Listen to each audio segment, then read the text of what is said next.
後來鄉親啊，繼續來看便當店常常使用的6兩的帶骨的雞腿，講起價咯，每公斤來到100到120塊。專家分析，講最近的天氣真熱，雞仔只的生長速度變慢，再加上飼料的成本增加等等，才來起價。講過這個中秋節了後，繼續都會回轉來。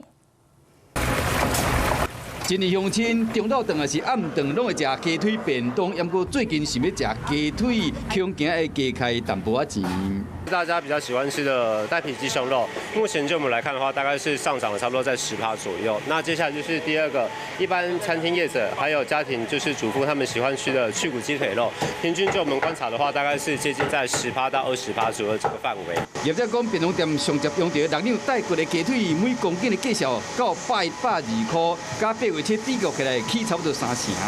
依照中央畜產會資料，今年這白肉價價數每台斤32塊8，最近2個月一直起價，起超過34塊。